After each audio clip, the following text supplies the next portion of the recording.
Ο Stu Ungar ξεκίνησε παίζοντας Gin Rummy πριν καν γίνει έφηβος, κερδίζοντας τους πάντες στη Νέα Υόρκη. Στη συνέχεια μετακόμισε στο Las Vegas για να βρει αντιπάλους διατεθειμένους να παίξουν εναντίον του. Όταν οι αντίπαλοι του στέρεψαν και εκεί, έπιασε το πόκερ και διέλυσε κάθε αντίπαλο και σε αυτό το παιχνίδι. Δυστυχώς όμως στη ζωή του μπήκαν τα ναρκωτικά και όσο και αν προσπάθησε δεν μπόρεσε ποτέ να ξεφύγει από αυτά. Αυτή είναι η ιστορία του Stu Ungar, του κορυφαίου παίχτη στο πόκερ, στο Gin Rummy μέχρι και στο backgammon, που όμως δεν κατάφερε ποτέ να ξεφύγει από τους δικούς του δαίμονες.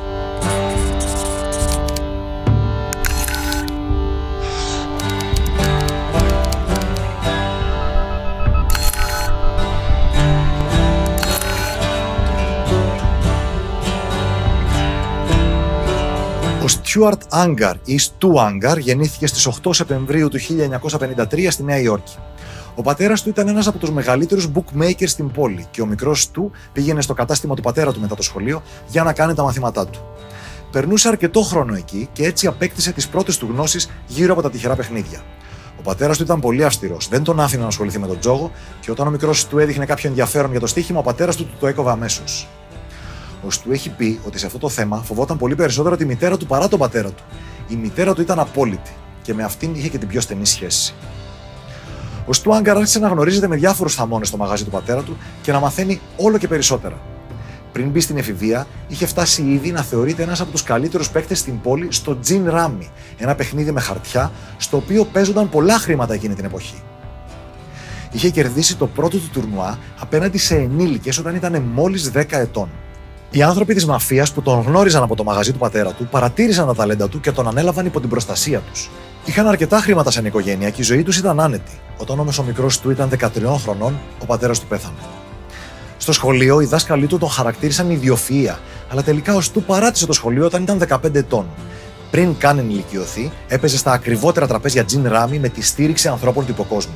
Τα ταλέντα του όμως δεν περιοριζόντουσαν στα τυχερά παιχνίδια. Ήταν καλός και σε αρκετά άλλα πράγματα, όπως στο backgammon, που είναι οι πόρτες στο τάβλι αλλά με το ζάρι του διπλασιασμού.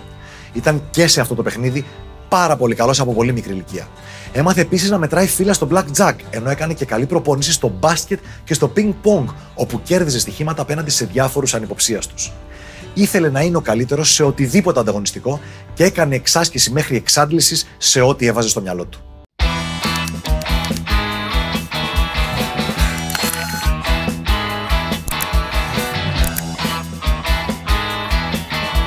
Έχοντας φτάσει σε σημείο να μην μπορεί να βρει αντιπάλους στο Gin Rummy, ο Ungar αποφάσισε να μετακομίσει στη δυτική ακτή. Έφτασε στο Las Vegas το 1974. Εκείνη την περίοδο, ο καλύτερος παίχτης Gin Rummy στο Las Vegas ήταν ο Billy Baxter, για τον οποίο έλεγαν ότι όταν έπαιζες αντίπαλός του, σε διάβαζε σαν ανοιχτό βιβλίο. Ήταν σαν να βλέπει μέσα στο μυαλό σου. Στο παιχνίδι ένας προς έναν δεν είχε αντίπαλο. Κάποια μέρα λένε στον Baxter ότι υπάρχει ένας παίχτης που θέλει να παίξει μαζί του για πολλά χρήματα. Ο Baxter δέχτηκε και όταν ο Ungar μπήκε στην αίθουσα, ο Baxter είδε έναν μικρόσωμο τύπο που ζύγιζε το πολύ 50 κιλά και χρειαζόταν μαξιλάρι στην καρέκλα του για να βλέπει καλά στο τραπέζι. Δεν πίστευε στα μάτια του.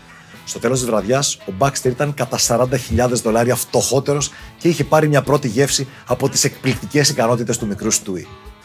Ο Stu Ungar άρχισε να γίνεται γνωστός για τις ικανότητες του και στο Las Vegas και όταν έφτασε να μην βρίσκει ούτε εκεί αντιπάλους στο Gin Rummy, άρχισε να καταπιάνεται με το πόκερ. Στα ακριβά τραπέζια πόκερ εκείνη την εποχή, τα πρόσωπα που έπαιζαν δεν ήταν και πάρα πολλά. Όλοι γνωριζόντουσαν πάνω κάτω μεταξύ τους. Όταν λοιπόν άρχισε να παίζει μαζί τους ο Stu Ungar με ένα μοναδικό, πολύ επιθετικό στυλ παιχνιδιού και έντονη συμπεριφορά, πολλοί δεν τον πήραν καλό μάτι. Την πρώτη φορά που τον είδε ο Doyle Branson να παίζει στο τραπέζι του, όπως έχει δηλώσει αργότερα, πίστεψε ότι είναι κάποιο ανήλικο πλουσιόπεδο που πλήρωσε για να τον αφήσουν να παίξει στο καζίνο. Ήταν μέσα στην τζίτα όλη την ώρα. Στα τραπέζια συνεχώς κουνιόταν, τα χέρια του χοροπήδαγαν πάνω κάτω, σηκωνόταν συχνά. Γενικά είχε πολλή ενέργεια μέσα του, ενώ συχνά έφτανε να έχει και αρκετά κακή συμπεριφορά. Ο Stu Ungar ήξερε να μετράει φύλλα και στο blackjack, όπως είπαμε νωρίτερα, ώστε να παίζει με πλεονέκτημα, έχοντας φτάσει στην τεχνική του σε τρομερό βαθμό λεπτομέρειας. Το 1977 έβαλε στοίχημα με τον Bob Stupak $100,000 ότι αφού ανοίξουν μπροστά του όλα τα φύλλα από ένα παπούτσι τραπεζιού blackjack με 6 τράπουλες, θα μπορέσει αυτός να πει ποιο είναι το τελευταίο φύλλο πριν αυτό ανοίξει. Ο Ungar κέρδισε το στοίχημα προς έκπληξη όλων. Hey, hey, my, my. Rock and roll can never die. Η μητέρα του Stu Ungar πέθανε το 1979, με την οποία είχε ιδιαίτερα στενή σχέση. Εκείνη την περίοδο ο Άγκαρ επισκέφτηκε έναν φίλο του και είδε εκεί πάνω στο τραπέζι του σαλονιού ένα μικρό δοχείο με μια άσπρη σκόνη. Αυτή ήταν η πρώτη του επαφή με την κοκαίνη. Ο Άγκαρ δεν έπινε ούτε αλκοόλ, αλλά η θλίψη από το θάνατο της μητέρας του φαίνεται τον έκανε αρκετά αδύναμο ώστε να βρει παρηγοριά σε αυτό το ιδιαίτερα εθιστικό ναρκωτικό. Ξεκίνησε να κάνει χρήση. Στην αρχή για να αντέξει στα παιχνίδια πόκερ που μπορούσαν να διαρκέσουν και μέρες ολόκληρες. Ο εθισμός του δεν ήρθε αμέσως, αφού τα πρώτα χρόνια δεν έκανε κατάχρηση και μπορούσε να απέχει κατά διαστήματα. Παρέμεινε λειτουργικός και συνέχιζε να κυριαρχεί στις τσόχες.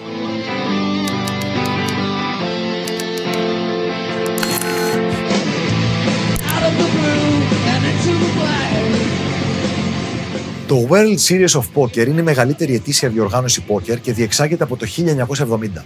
Περιλαμβάνει μια σειρά από τουρνουά, τα οποία κορυφώνονται με το WSOP Main Event, το οποίο παραδοσιακά έχει κόστος συμμετοχής $10.000. Το 1980, λίγους μήνες αφού ο Stu Ungar έμαθε πώς παίζεται το πόκερ, αποφάσισε να λάβει μέρος στο World Series of Poker Main Event, όπου συναντιόντουσαν κάθε χρόνο οι καλύτεροι παίκτες πόκερ της εποχής. Ο Stu Ungar επικράτησε των 72 αντιπάλων του και πήρε τον τίτλο μαζί με έπαθλο $365.000. Ο Doyle Brunson, που είχε ήδη κατακτήσει το WSOP Main Event 2 φορές, τερμάτισε δεύτερος και δήλωσε ότι έβλεπε τον Ungar να βελτιώνεται πάνω στο παιχνίδι κατά τη διάρκεια του τουρνουά.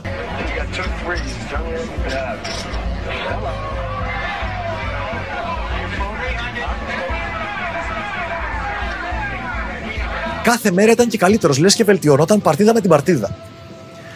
Την αμέσως επόμενη χρονιά, ο Stu Ungar κατέκτησε και πάλι τον τίτλο στο WSOP Main Event, γράφοντας το όνομά του με χρυσά γράμματα στην ιστορία του παιχνιδιού, ενώ ήταν μόλις 27 ετών. Το μέλλον έδειχνε να του ανήκει.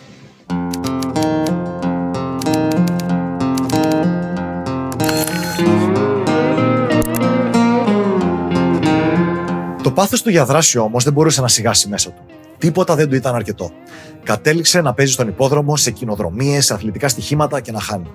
Έπαιζε γκολφ με πολλά λεφτά, ενώ δεν ήταν καλός και έχανε συνέχεια. Άρχισε να παίζει και μπιλιάρδο με στοιχήματα, αλλά ούτε εκεί ήταν πολύ καλός. Εδώ θα αναφέρω και μια φήμη που πολλοί πιστεύουν ότι είναι αληθινή, συνδέοντας την ιστορία του Stu Ungar με αυτή του Archie Cara. Το διάσημο run του Archie Cara, η διαδρομή του από άφραγκος σε εκατομμυριούχος μέσα σε λίγους μήνες, είχε στο ξεκίνημά του μια μονομαχία στον μπιλιάρδο με κάποιον που έχει μείνει στην ιστορία ως Mr. H, αφού ο Καράς δεν αποκάλυψε ποτέ ποιος ήταν ο αντίπαλός του σε αυτή την αναμέτρηση. Από πολλούς λοιπόν πιστεύετε ότι αυτός ο αντίπαλος ήταν ο Stu Ungar. Αυτό όμως δεν είναι επιβεβαιωμένο και ο Archie Cara αρνείται να δώσει οποιοδήποτε στοιχείο για την ταυτότητα του αντιπάλου του. Όταν όλα κάνονται από τη μια στιγμή στην άλλη. Τον Σεπτέμβριο του 1982 ο Stu Ungar παντρεύτηκε την Madeline, που είχε ήδη έναν γιο, τον Ρίτσι. Ο Stu δέθηκε αμέσως με τον Ρίτσι και έμοιαζε να θέλει την αλλαγή που φέρνει η οικογενειακή ζωή. Λίγους μήνες μετά το γάμο του γεννήθηκε και η κόρη του, η Στέφανη. Ο Stu Ungar έδειχνε να έχει αφήσει πίσω του τις κακές συνήθειες. Ήθελε να είναι καλός πατέρας και σύζυγος. Οι επιδόσεις του στα τραπέζια πόκερ ήταν εξαιρετικές τα επόμενα χρόνια, κερδίζοντας 3 φορές τον δεύτερο μεγαλύτερο ετήσιο τίτλο στο πόκερ, το Super Bowl of Poker. Δυστυχώς όμως τα πράγματα στο σπίτι του δεν πήγαιναν καλά και το 1986 η σύζυγος του ζήτησε διαζύγιο.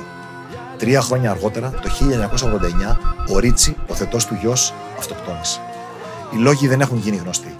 Ο Ungar στράφηκε εναντίον του εαυτού του. Είχε τρομερές τύψεις και πίστευε ότι αυτός ήταν υπεύθυνος για το θάνατο του Ρίτσι. Το λάτρευε αυτό το παιδί. Αργότερα δήλωσε για εκείνη την περίοδο. Δεν δείχνω ποτέ τα δάκρυά μου δημόσια. Όταν ο γιος μου αυτοκτόνησε, έκλαψα πάρα πολύ μόνος μου. Αλλά δημόσια δεν δείχνω τα συναισθήματά μου. Από εκεί και πέρα, ο Stu Ungar δεν ήταν ποτέ ξανά ίδιος. Η χρήση ναρκωτικών χειροτέρεψε. Όσα χρήματα κέρδιζε με το ταλέντο του, τα σκόρπαγε αμέσως. Ήταν συνέχεια άφραγκος, δεν νοιαζόταν για το αν θα φάει, δεν νοιαζόταν για την εμφάνισή του, μόνο για τα ναρκωτικά.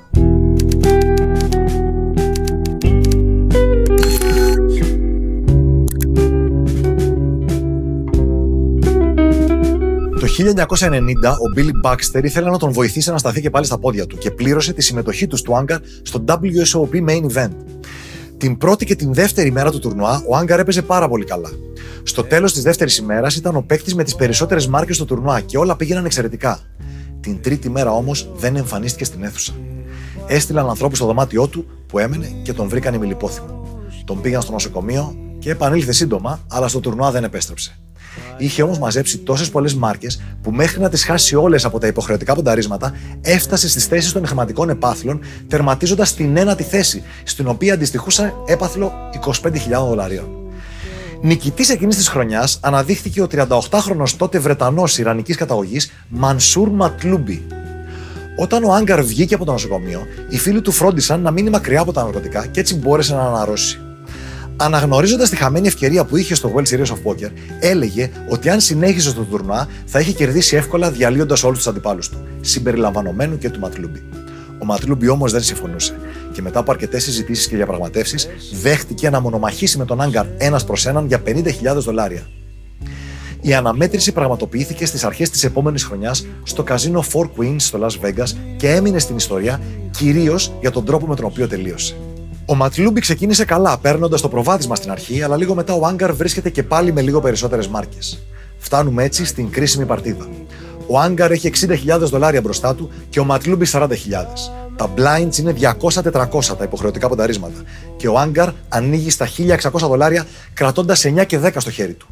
Ο Ματλούμπι τα βλέπει με ένα τεσάρι και ένα πεντάρι στο χέρι και στο τραπέζι ανοίγουν τα 3 πρώτα φύλλα. 3, 3 και 7.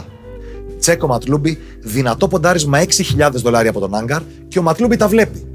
Οι δύο παίκτες έκαναν τσεκ στο επόμενο άνοιγμα που ήταν ένας ρίγας και στο τελευταίο φύλλο στο τραπέζι άνοιξε μια ντάμα, ολοκληρώνοντας τα φύλλα που είναι 3-3-7 ρίγας και ντάμα στο τραπέζι.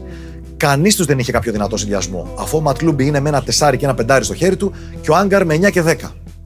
Ο Ματλούμπι διαβάζει σωστά ότι ο Άγκαρ δεν έχει τίποτα δυνατό, έτσι αποφασίζει να μπλοφάρει, ανακοινώνοντας ρέστα και σπρώχνει όλες του τις μάρκες μπροστά με μια κίνηση. Ο Άγκαρ σκέφτηκε μόνο για λίγα δευτερόλεπτα πριν πει «Έχεις 4-5 ή 5-6, γι' αυτό τα βλέπω» και κερδίζει την παρτίδα με μεγαλύτερο φύλλο το δεκάρι στο χέρι του. Αυτό θεωρείται ένα από τα καλύτερα calls στην ιστορία του παιχνιδιού. Ο Μανσούρ είπε αμέσως μετά «Νιώθω σαν να πέρασε μια μπουλντόζα από πάνω μου». Ενώ αργότερα σε μια συνέντευξη σχετικά με αυτή την παρτίδα δήλωσε «Όταν κάποιος κάνει τέτοιο call απέναντί σου, απλά τα παρατάς. Αποφάσισα ότι δεν μπορώ να παίξω άλλο απέναντι στον Άγκαρ». Με συμβούλεψε ο γιατρός, ο πιο καταθλιπτικό. Λίγο καιρό μετά την νίκη του επί του Μανσούρ, η ζωή του Άγκαρ έχει πάρει και πάλι την κατιούσα. Μια μέρα που βρέθηκε στα μαγαζιά με την κόρη του και δεν είχε λεφτά να της πάρει ρούχα, ένιωσε τρομερά άσχημα, ταπεινωτικά.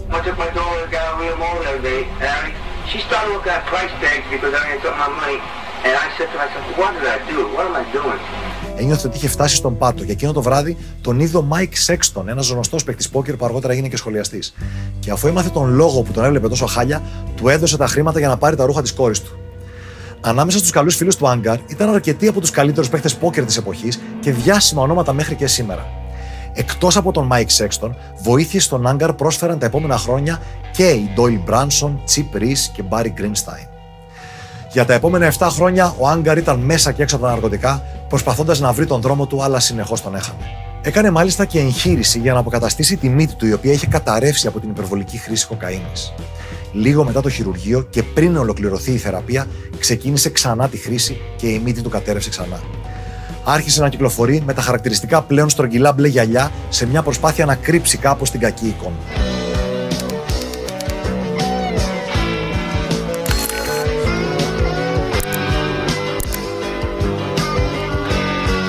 Το 1997, όταν ο Στουάνγκαρ είναι πλέον 43 ετών, καταφέρνει να καθαρίσει από τα ναρκωτικά και να βρει πάλι τον εαυτό του. Έχει σταματήσει τη χρήση για καιρό και επισκέπτεται τον Buxton. Ο Buxton ήταν αυτός που τον είχε βάλει στο WSOP του 1990 και ήταν ένας από τους ανθρώπους που τον είχαν στηρίξει πολύ στη ζωή του.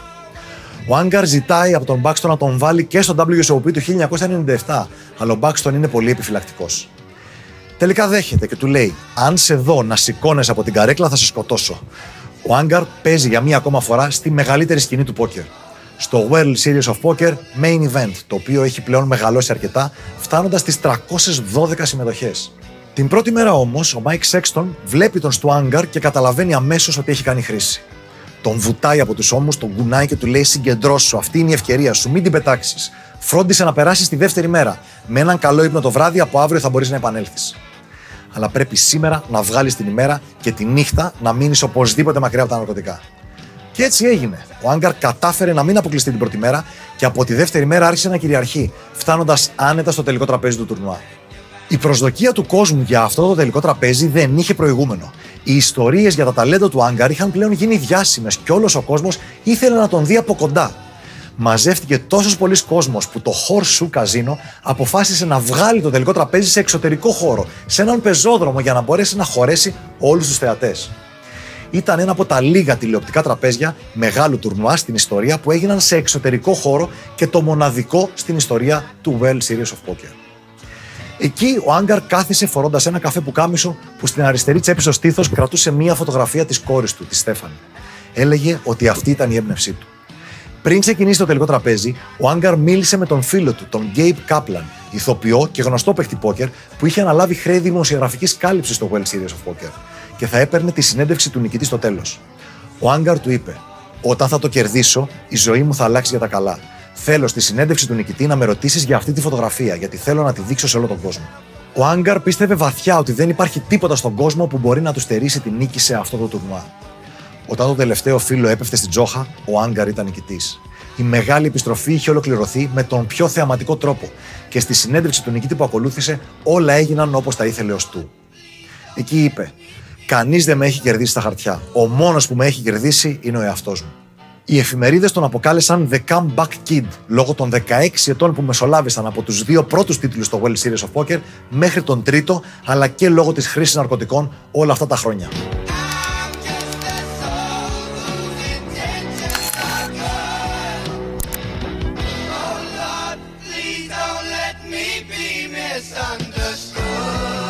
Το έπαθλο του $1 εκατομμυρίου που πήρε από το World Series of Poker Main Event του 1997 το μοιράστηκε με τον χρηματοδότη του, τον Billy Baxter.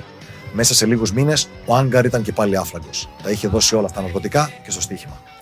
Προσπάθησε πολλές φορές να κόψει τη χρήση, τα κατάφερνε για μερικές εβδομάδες, στην καλύτερη περίπτωση και μετά άρχιζε και πάλι.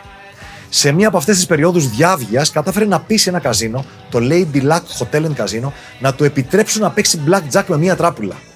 Ο Άγκαρ ήταν γνωστός για τις ικανότητές του στο μέτρημα φύλων, αλλά οι μάνατζερ εκεί δέχτηκαν με τον όρο να υπάρχει ένα πολύ στενό όριο μεταξύ ανώτατου και κατώτατου επιτρεπόμενου ορίου στο ποντάρισμα, το οποίο υπέθεσαν ότι θα αφαιρούσε το πλεονέκτημα του Άγκαρ από το μέτρημα.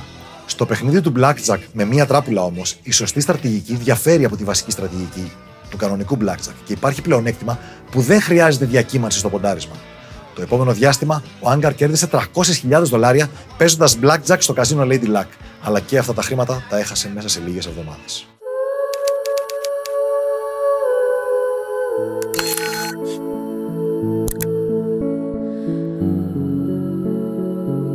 Την επόμενη χρονιά, το 1998, ο Στου πήγε και πάλι στον Baxter για να τον βάλει στο WSOP, ο οποίος δέχτηκε. Μία ημέρα πριν τη διοργάνωση όμως, ο Άγκαρ είπε στον Baxter ότι δεν αισθάνεται καλά και δεν μπορεί να παίξει. Αργότερα παραδέχτηκε ότι δεν έπαιξε λόγω των ναρκωτικών, καθώς ντρεπόταν να εμφανιστεί στο τουρνουά στην κατάσταση που ήταν. Τους επόμενους μήνες εξαφανίστηκε. Εθεάθη να ζητιανεύει χρήματα σε αίθουσες πόκερ, λέγοντας ότι θα τα χρησιμοποιήσει για να επανέλθει στα τραπέζια, αλλά αυτός αγόραζε κρακ. Τα ρουθούνια του δεν άντεχαν πλέον άλλη χρήση κοκαίνης και έτσι είχε καταφύγει σε αυτό το ναρκωτικό. Τον Οκτώβριο του 1998, ο Μπομπ Στούπακ έκανε μια ίστατη προσπάθεια να τον βοηθήσει να σταθεί ξανά στα πόδια του. Του πρόσφερε να τον χρηματοδοτήσει για να παίξει ξανά σε μερικά τουρνουά πόκερ για το επόμενο διάστημα. Του έδωσε για αυτά τα τουρνουά $25,000. Στις 22 Νοεμβρίου του 1998, ο Άγκαρ βρέθηκε νεκρός σε ένα φτηνό ξενοδοχείο στο Las Vegas. Μαζί του είχε $800 από τις $25,000 που του είχε δώσει ο Στούπακ. Ο Στου Άγκαρ πέθανε από ανακοπή καρδιάς, η οποία είχε εξασθενήσει λόγω της χρόνιας χρήσης ναρκωτικών.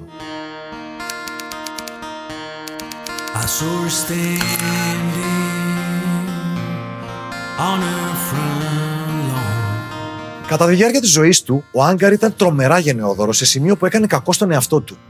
Όταν ήταν ακόμα νέος, χωρίς προβλήματα, βλέπει ένα βράδυ κάποιον παλιό του φίλο σε ένα ξενοδοχείο σε άσχημη κατάσταση.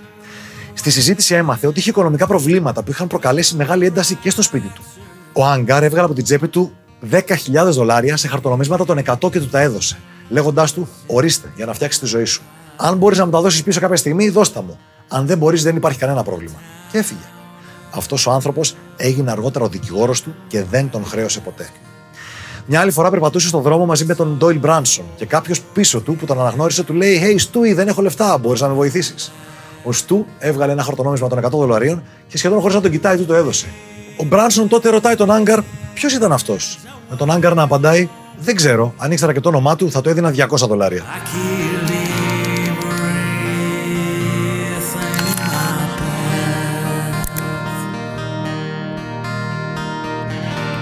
Ο Dewey Tomko, ένας από τους επαγγελματίες παίκτες που κρατήθηκε στην αφρόκρεμα του χώρου για πάνω από 50 χρόνια, έχει πει για τον Άγκαρ: ο Στου ήταν κορυφαίο ταλέντο, αλλά δεν είχε καμία πειθαρχία και αυτή ήταν η καταστροφή του. Αν θέλεις να έχεις διάρκεια, το ταλέντο από μόνο του δεν αρκεί. Ο χειρότερος εχθρός του ήταν ο εαυτός του και δεν μπορείς να προστατεύσεις κάποιον από τον κακό του εαυτό. Ο Στου Άγκαρ έζησε στιγμές σαν βασιλιάς, με τις ομορφότερες γυναίκες, με την τσέπη του γεμάτη, όπως ακριβώς και στα πιο τρελά του όνειρα. Αλλά έζησε επίσης τη μοναξιά και την απόγνωση, όπως στους χειρότερους του εφιάλτες.